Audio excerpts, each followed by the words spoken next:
पुणे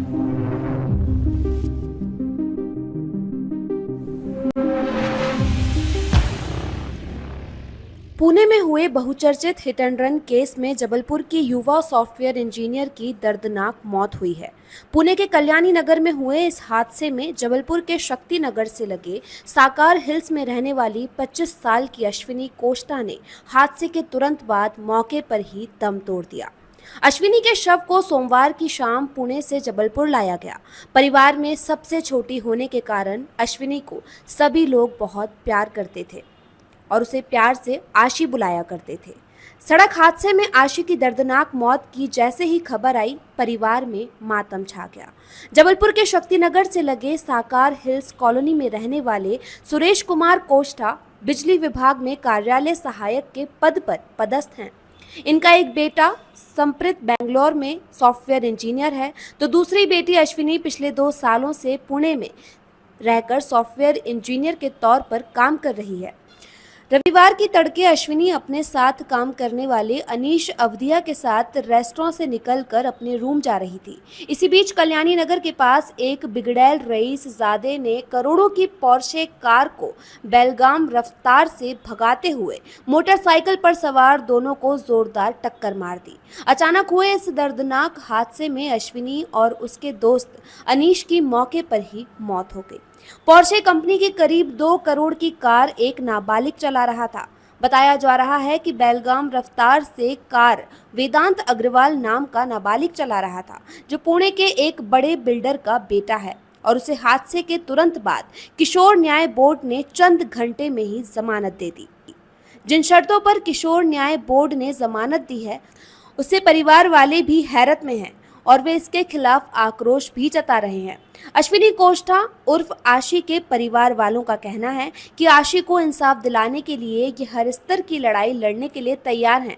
आशी का शव सोमवार की शाम को पुणे से जैसे ही उसके घर पहुंचा तो परिवार वालों का रो रो कर बुरा हाल हो गया और आसपास के लोग भी आशी को आखिरी बार देखने के लिए जमा होने लगे।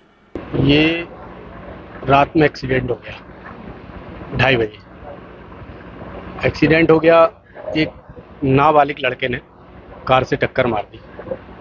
ऐसी टक्कर मारी कि बिटिया 10-15 फीट ऊपर उछलकर नीचे गिर गई। उसका सर फट गया, हाथ फ्रैक्चर हो गया।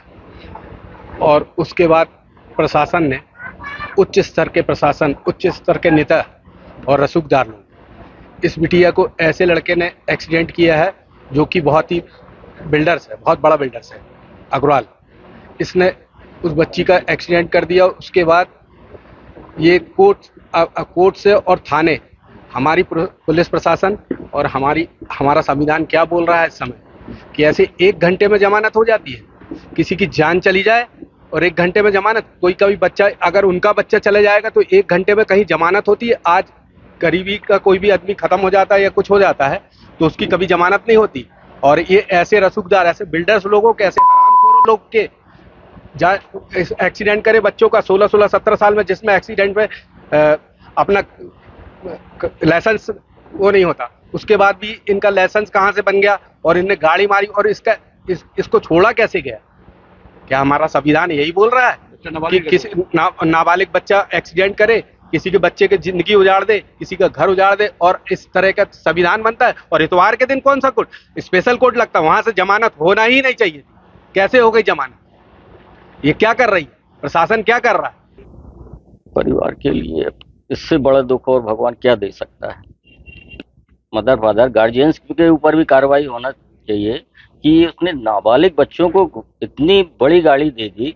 यहाँ मतलब हम लोग भी चलाते हैं, हमारे भी बच्चे हैं, हम नाबालिग बच्चों को 2 व्हीलर नहीं चलाने देते।